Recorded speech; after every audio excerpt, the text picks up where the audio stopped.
Moving on then, it's my pleasure to introduce the next speaker, who is Dr. Harry Atwater.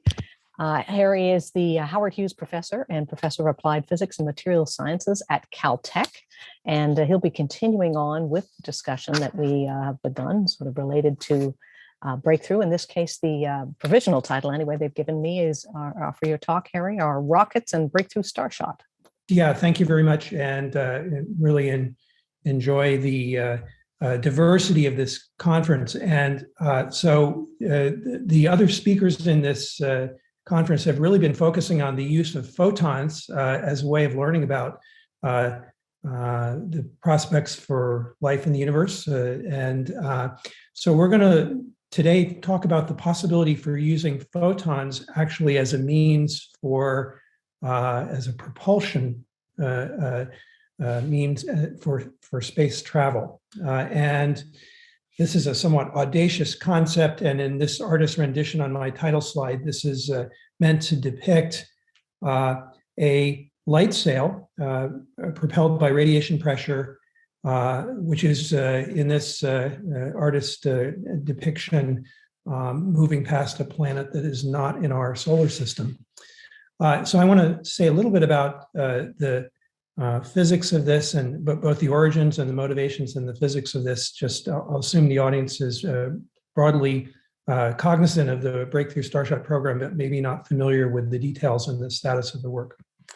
So I want to first of all thank the team that I've worked with at Caltech, a talented group of students and postdocs, some of whom have even gone on to their own independent careers as well. And we can ask the question to begin with. So I'm a photonic scientist.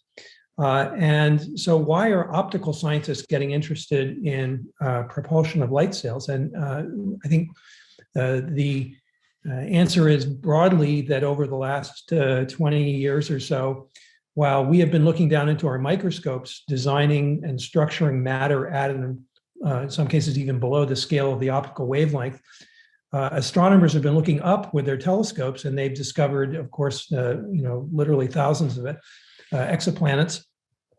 And our community was really galvanized by this report in 2016 about a candidate exoplanet found in the vicinity of our nearest stellar neighbor in the Alpha Centauri system around Proxima Centauri. And that's exciting because it is really in our stellar neighborhood. It's 4 light years away. And that's a forbidding and foreboding distance for space travel, but it's as close as we can get. And it really also, profoundly illustrates how common exoplanets seem to be. So if we think about the entire history of human space travel, we haven't, if we're humble about it, we would sort of admit that we haven't gone so far yet. And in fact, we've only had 5 probes leave the solar system. And you can see here on this sort of distance marker of the solar system, the number of probes here that have made it to various distances. And you can see even only a handful to the outer planets even. And it's because of the speeds that we can achieve with chemical propulsion in the range of tens of kilometers per second. And so we can go slightly faster using propulsion methods like ion engines, but still in the tens of kilometers per second range. And so this mode of space exploration simply isn't scalable if we're thinking about spanning the distances of interstellar space across the interstellar medium to even our most nearby stellar neighbors, because we're talking about tens of thousands of years that try the patience of even the most dedicated graduate students and researchers. And this is, of course, a consequence of the sober calculus of the rocket equation, which tells us that there's a logarithmic relationship between, to escape the gravity well of the Earth, between the velocity needed for escape and the mass that we can use as a payload and get to a final velocity. And then, of course, Newton's first law tells us that the maximum speed that we can get to is essentially the speed of the ejected propellant. And so in the case of a typical a rocket, that's a few kilometers per second. If we go to a plasma ion engine, like in the Dawn spacecraft, it's a few tens of kilometers per second. But these times still create, or these speeds still create travel times to even the nearest star that are out of reach.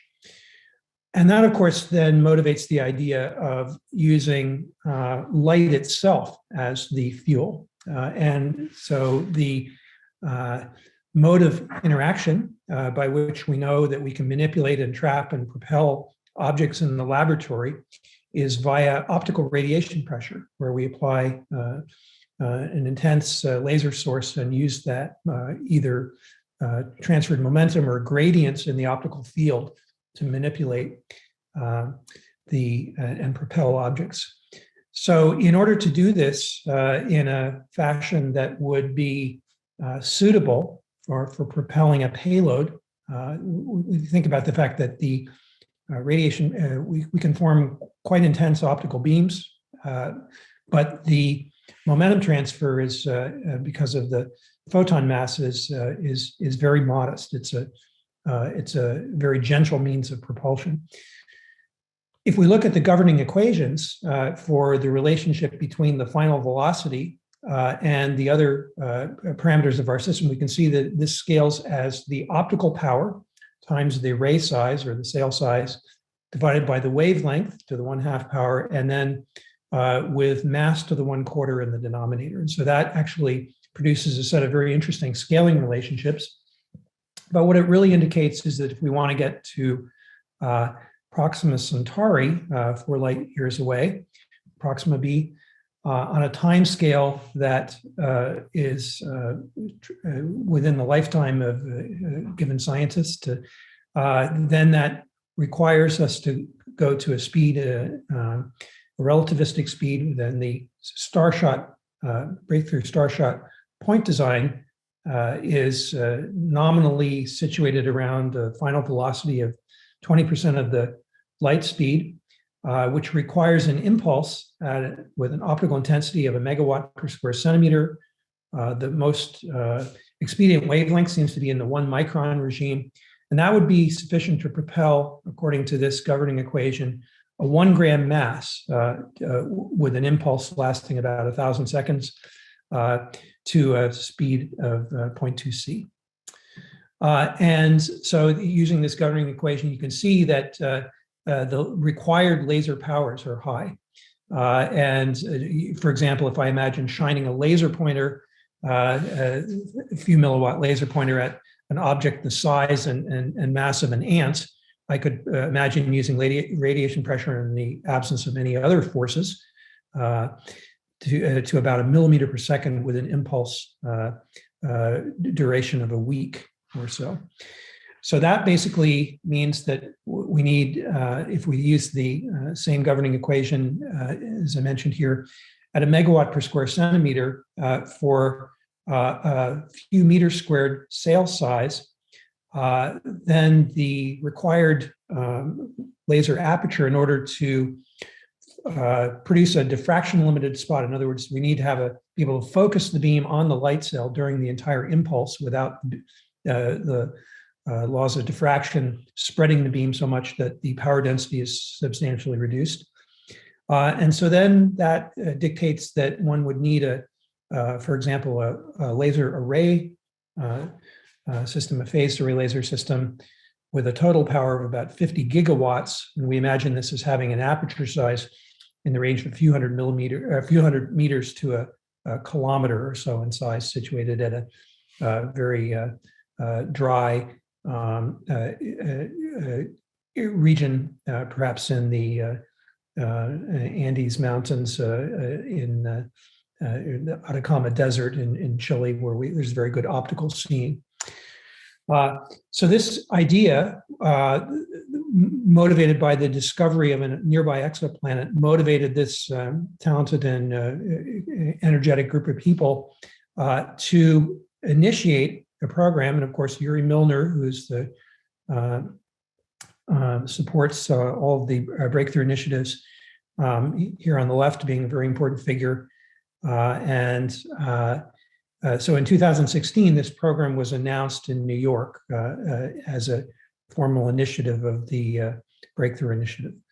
So as I mentioned, the point design for the mission imagines a spacecraft which achieves the final velocity launched from a impulse produced by a phased array laser situated on the Earth to a light sail beginning its journey from low Earth orbit with an impulse which has a duration of about 1,000 seconds, propelling a payload mass of about 1 gram. So that's the sort of the mission contours that are compatible with the photonic propulsion. And I should note that this is not a new concept. In fact, shortly after the invention of the laser itself by Charles Townes and Ted Maiman. Ted Maiman was a scientist at the Hughes Research Lab in Southern California, and one of his colleagues, Bob Forward, was immediately stimulated by Maiman's invention of the ruby laser to begin imagining, even in the early 1960s, how photonic designs could be used. In fact, he imagined a large Fresnel plate that would be located in orbit that could focus radiation from the newly invented laser onto a light sail to enable propulsion. And in fact, in the intervening years, of course, sails, optical sails, propelled not by laser radiation, but by solar radiation, have begun to take their place on the scene. For example, this is a rendition of the JAXA Icaros sail, which was really a demonstration sail. Then, of course, we have the NASA NEA Scout mission, which is an exciting mission which will set a benchmark for this field. But of course, solar radiation is a very gentle push compared to laser radiation. So the breakthrough Starshot really relies on the optical radiation pressure. So what do we know about the physics of radiation pressure? So the earliest reports of photon momentum transfer and radiation pressure producing optical forces that were detectable date back to the 1930s. This paper by Bett et al. Describes an experiment in which an aluminum needle was moved. A torque and a rotational motion was achieved for a balanced needle using optical radiation pressure forces.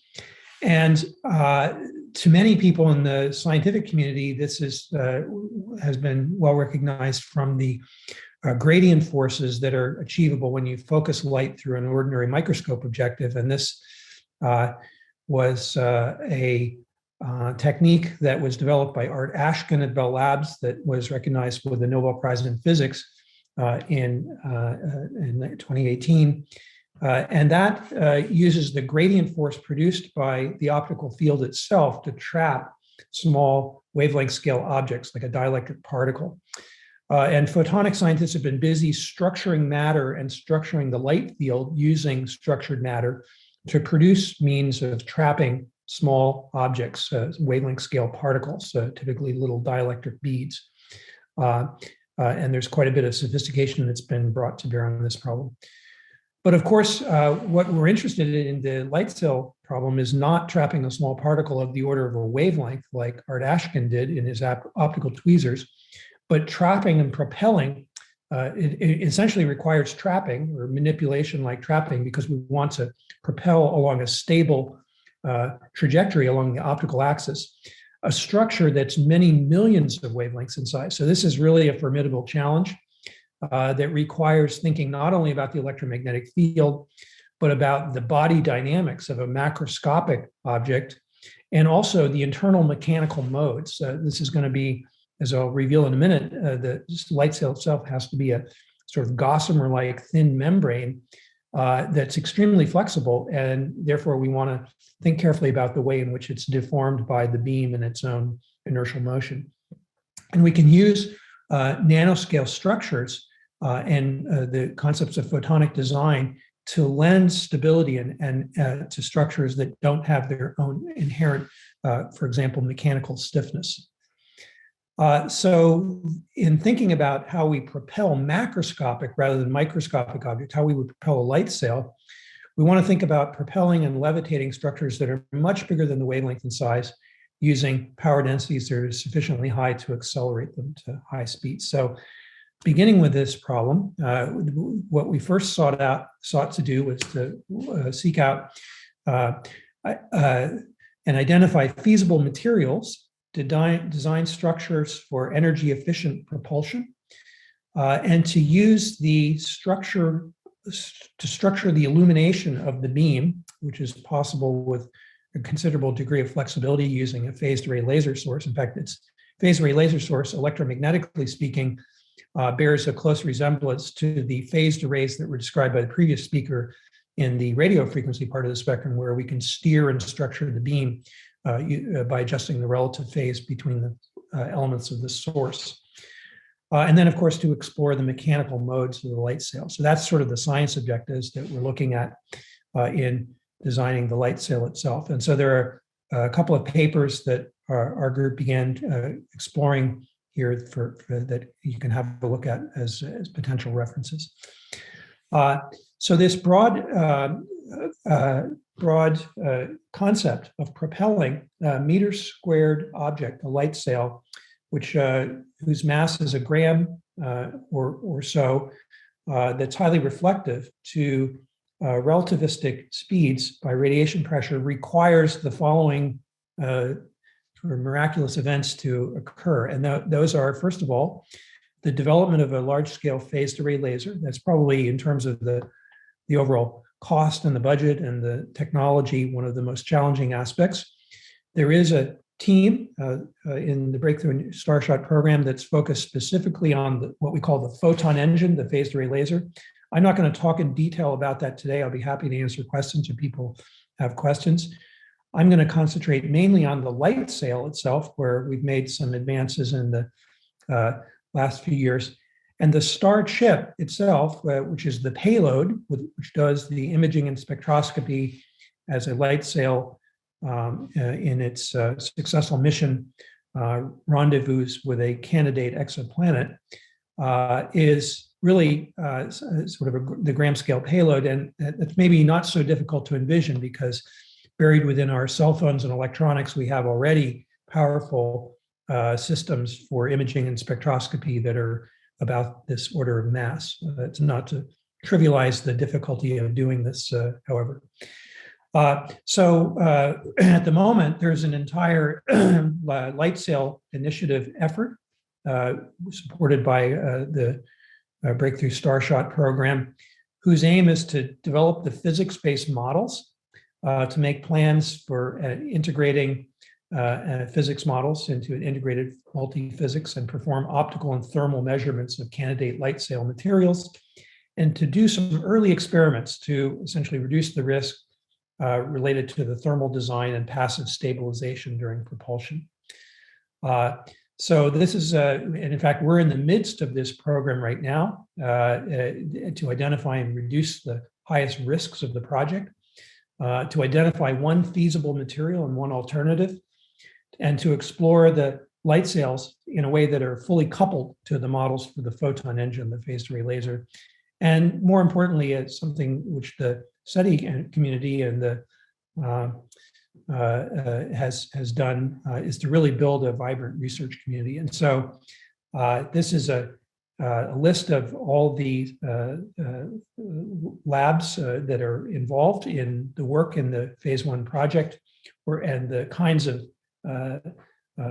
scientific subjects that they're focused on related to the reducing the risks associated with the light sail project. So I should just mention here that one of the first things to think about is the selection of materials. And almost all the materials that we're thinking about are ones that are being selected based on the criteria of their absorption coefficient, which needs to be very low to minimize the parasitic heating by the pump beam, to have a reasonably modest mass density, but also a high refractive index. This high refractive index of materials correlates with the ability to create structures that are thin with high reflectivity. And using photonic design methods that my colleagues and I are quite familiar with, where, for example, we can structure matter in not only single high index slabs, but multi-layer slabs, slabs permeated with periodic arrays of nanostructures called photonic crystals, or structures with periodic arrays of resonant pillars that are wavelength scale called metasurfaces. And these can be used using the governing equations to as a design principle to minimize the distance for the impulse during the acceleration phase of the mission, which effectively also minimizes the energy required, which is an important consideration. So you can think, you can imagine, and we've looked at many simulations and designs, in fact, more than 100,000 designs across this array of motifs for candidate light sail structures. And there's an array of designs here for different structures of matter, as I've shown here, with reflectances in the range of 70 to 95% that and then there's another array of designs that are much lighter that have lower reflectivity, essentially making a photonic crystal like this or a metasurface like this removes a significant amount of mass, and it turns out somewhat counterintuitively that reducing the reflectivity actually reduces the acceleration distance. You can see here the acceleration distance is plotted with diminishing distances and energies along the ordinate of this plot. So that's an idea of the design space for the photonic design. Of course, we also care about the temperature and the fundamental properties of matter.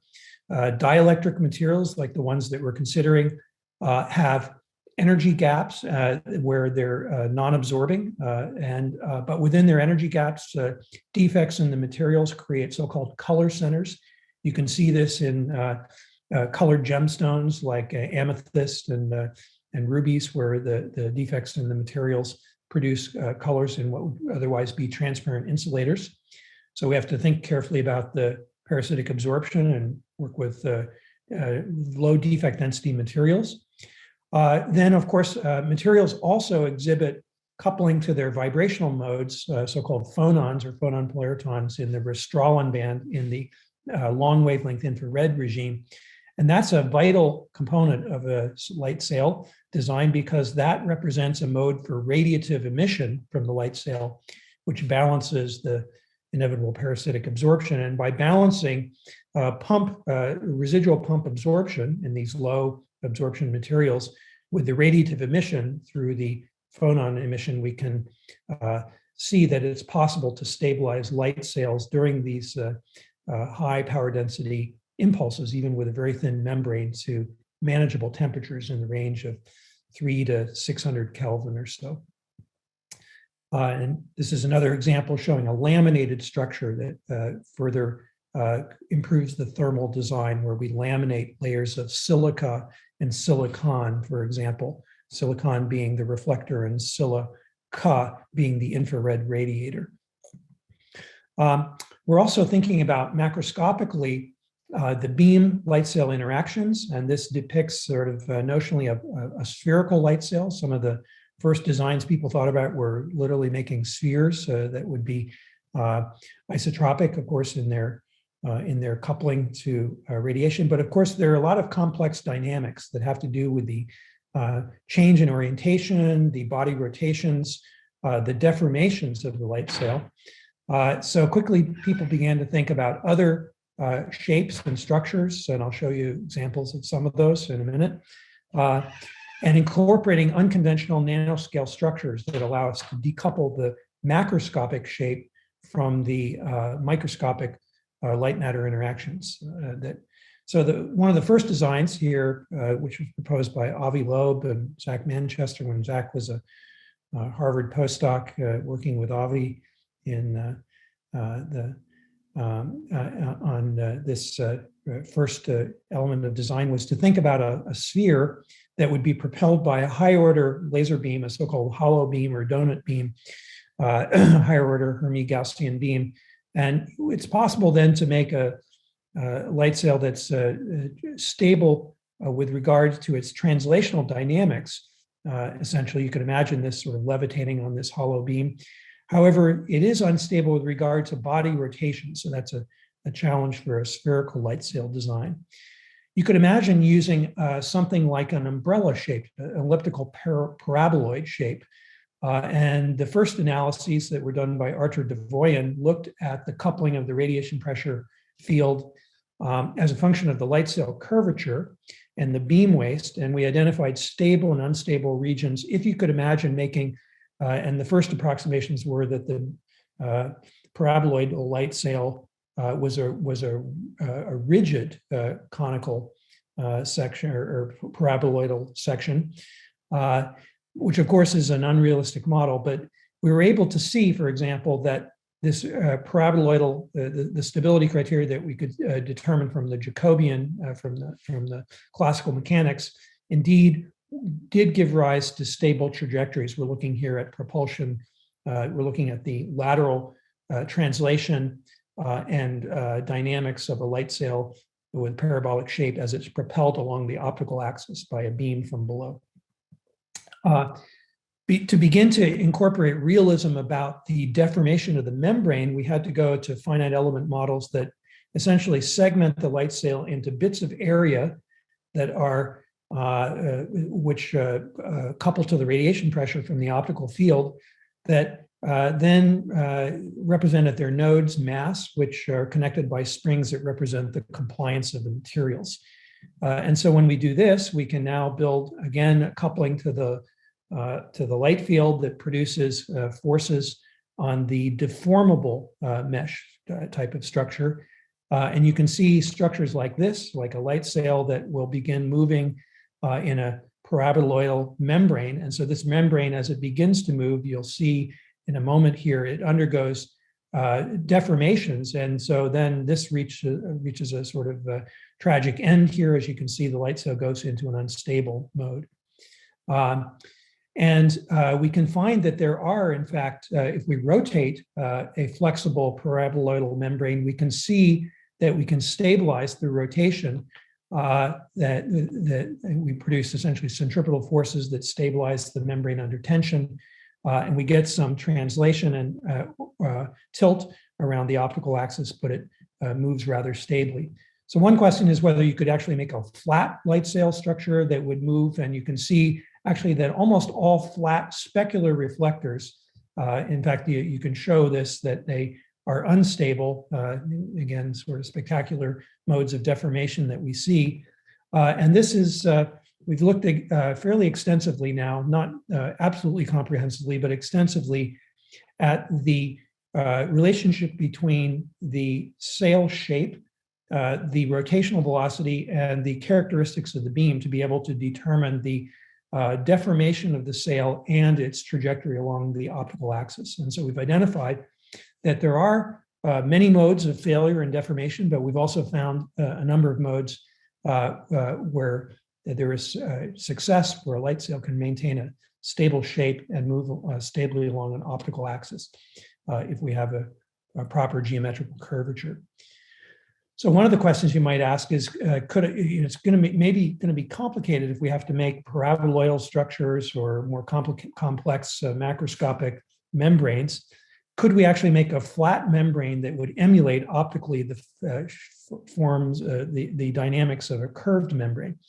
And so one of the things that we know, for example, if we use a beam, any sort of focused beam with a finite aperture coupled to a flat surface, is that this is unstable. We need some gradient force. In the case of the optical tweezers, that gradient force is in the beam itself. And what we can do, however, is to create gradient forces on the surface of the light sail by texturing and nano-patterning structures on the light sail that couple to the incident optical forces and produce restoring forces when instabilities are initiated. And so we can use structures known in the optics community as Mie scatterers and phase gradient metasurfaces and other elements that are wavelength scaled, which we can recognize as effectively diffraction gratings that have different kinds of profiles, effectively blazed gratings. And many of these are candidate structures for stabilizing the trajectories of light sails. So here's an example showing all the scattering and transmission and reflection that give rise to optical forces on a light sail. And those optical, we can structure the matter on a flat surface such that as the sail moves along its trajectory, if it's displaced from the optical axis or if it tilts away from the optical axis, that the scattering structures encoded on the surface produce restoring torques and restoring in-plane forces normal to the optical axis that restore the light sail along its trajectory. And so we can develop structures that enable flat surfaces to now be propelled along the optical axis in a metastable fashion here. Not every trajectory works, but there are a number of trajectories that do work. These are one-dimensional representations, and we've been able to show that a sort of quilted-like nanostructured surface on a planar membrane here can exhibit stability along all three coordinate optical axes. In aerodynamic language, you would say these are stable against yaw, pitch, and roll of the light sail. And so I thought I would just give you a look at some of the experiments that are beginning now. I've talked a lot about concepts and simulations. These are thin, ultra-thin, sub-wavelength thickness membranes of silicon nitride, where we create these periodic grating structures that stabilize the motion. This shows these meta-grating structures that are made in a nanofabrication clean room. And we're beginning to work with tiny light sails in laboratory ultra-high vacuum systems that are suspended here. As these are essentially optomechanics experiments where we suspend ultra-thin light sails on compliant springs and then examine the motion. This just shows some examples of simulations of the vertical displacements and the temperatures that we can achieve in the light sails in the lab.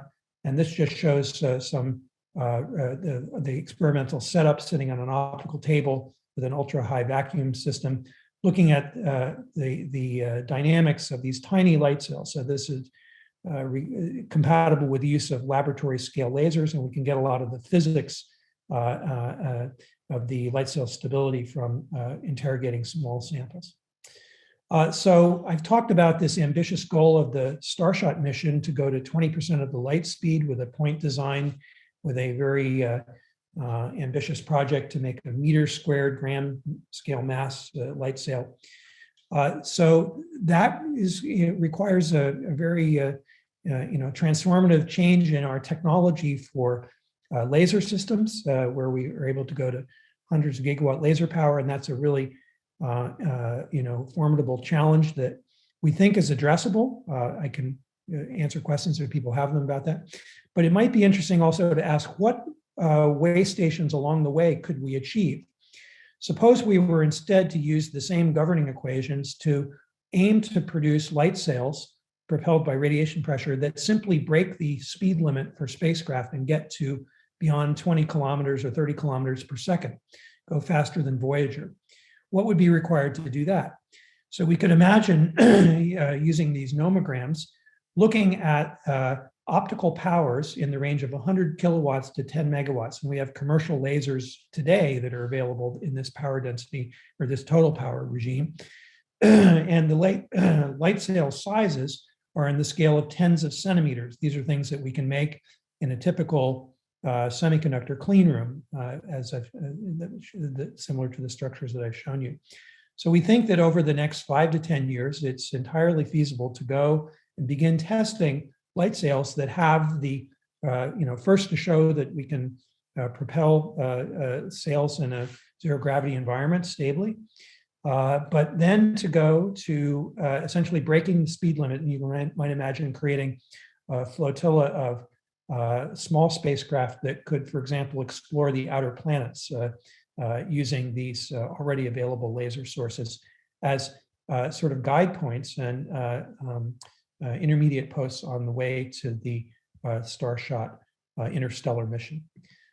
So I'll leave my conclusions here. We've developed approaches for laser-based propulsion. We've developed a framework for thinking about materials, a guide for the energy efficiency, and thinking about, importantly, this dynamical stability as you couple high-intensity, high-power laser sources to enable propulsion. We've begun exploring building blocks of some of the dielectric sail membranes needed for the Starshot program. Okay, so I'll stop there. Thank you so much, Harry. That was a really fascinating and stimulating talk. And sure enough, it has stimulated quite a few questions. So I will do my chair's job, which is to read those to you as best I can. The first is from Michael Witowski, who has some introductory material, but primarily his question is, are there any plans to make queries of LSST for broadband optical counterparts of radio events? With its cadence, it may very well have coverage within a few hours of an area observed with MERCAT. I'm guessing that might have been a question for the previous speaker. Okay, I wondered. All right, let's continue on. It didn't, but so many of these, like I say, are so far outside of my wheelhouse, it's hard to know for sure. Clément Vidal then. I'm trying to think about the possibility that other ETs would have already sent material through interstellar distance, an idea known as directed panspermia. There are some bacteria that are space resistant. Have you or others explored whether they would have desirable properties for radiation pressure driven interstellar travels, e.g. the ones you mentioned, thermal? Yeah, okay, that's stability. A very interesting subject. And in fact, I recall we had a very interesting breakthrough conference in Berkeley the last time we all assembled in person under the breakthrough auspices in Berkeley to discuss, in fact, this concept of panspermia and propelling life signatures and life building blocks for living materials using light sails. And so there was at the risk of recapitulating an entire sort of conference theme that addressed this subject, I can say that this is an idea that's alive and well. It's of course very controversial too, and with regard to the question about whether other civilizations might be thinking about interstellar travel using light sails. In fact, Avi Loeb has suggested one of the things that we should be doing on the Earth using optical observation is watching for flashes of laser light indicating light sails coming in our direction as well. Because if we can envision a radiation pressure propelled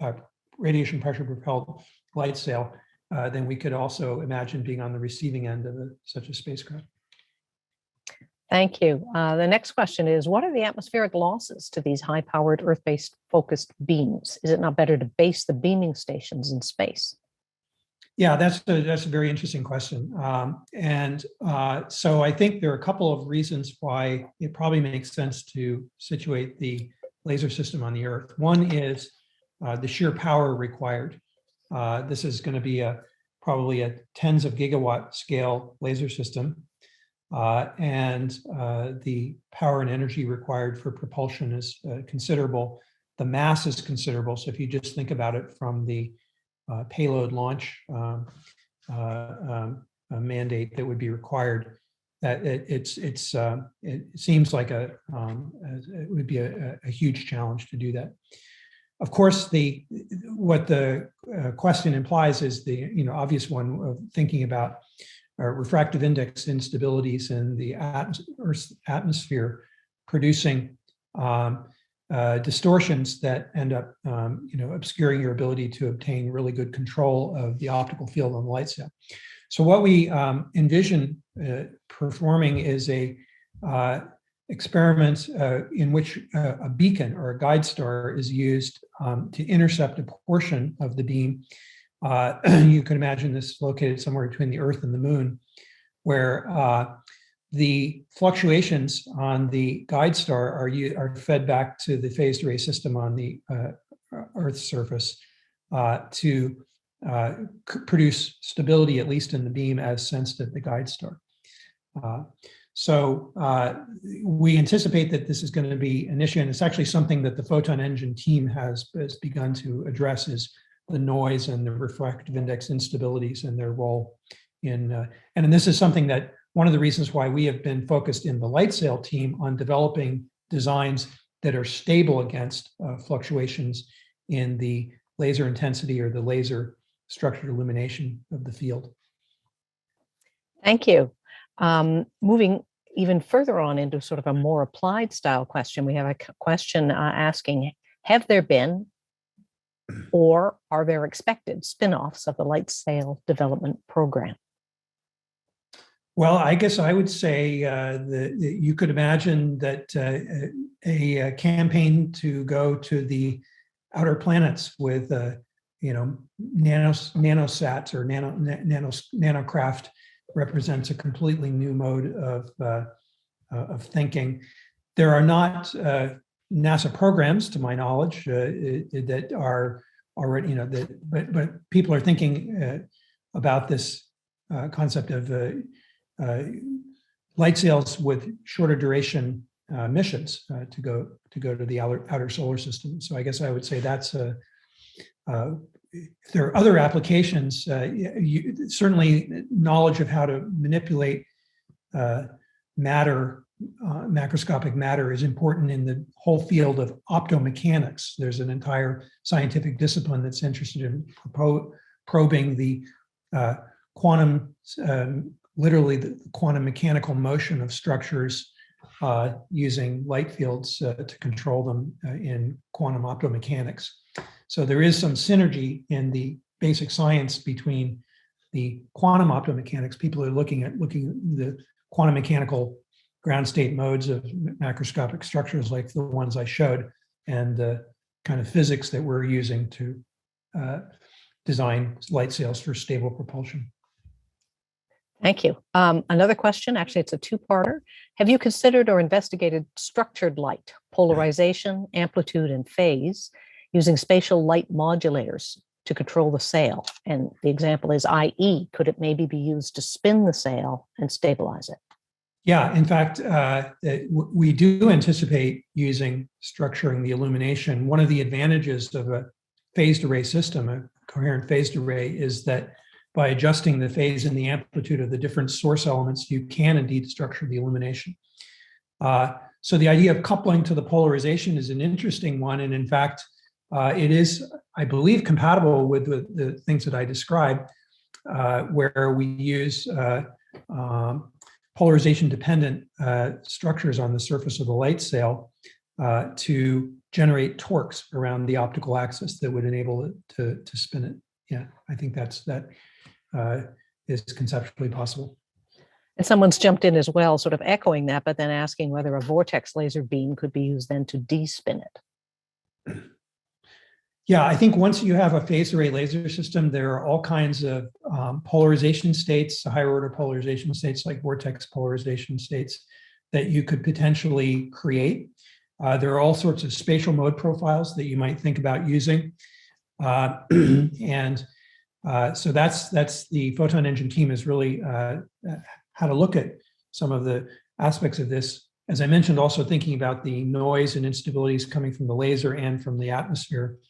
In fact, we have, as a gift from them, complex field simulations that we can use and couple to light sail models to begin looking at how realistic phased array laser systems could be used for propulsion. So yeah, I think there's lots of flexibility in design of the field once you have a phased array system. Great. And then I think we have time for one last question before we have to transition to the third speaker. And that question is, would it be possible post-acceleration to use the laser array and a telescope to track the position of the probe and possibly to receive a signal back from the probe if the sail reflectance were modulated? Okay. So this gets to the communications aspect. I neglected to mention there is now just recently stood up within the Starshot program an entire communications team. Phil Moskoff is leading a team that is addressing the question of whether the light sail app could be used itself as an optical aperture for communications. Of course, once you've sent a spacecraft to Proxima B and you've flown by and you've taken pictures, you would love to be able to send them back to the Earth where we can all see them on the front page of the New York Times or something like that. But to do that, we require a communication signal. So indeed, one of the interesting things about the light sail is that it's an optical aperture not only for the propulsion, but if we can develop structures that survive their own propulsion and maintain their shape, or at least have a shape that we can measure, then we can imagine using adaptive optics to design an optical aperture to point a beam back at the Earth. And in fact, there is a whole team, and I can't communicate all the details here, but it looks like this is an extremely formidable challenge because you have limited power, size, weight, and power for a communication system. But it appears that at least there's no aspect of the optical communication system that breaks any laws of physics that we know about now. So therefore, we keep pressing forward to find reduce the risks associated with that.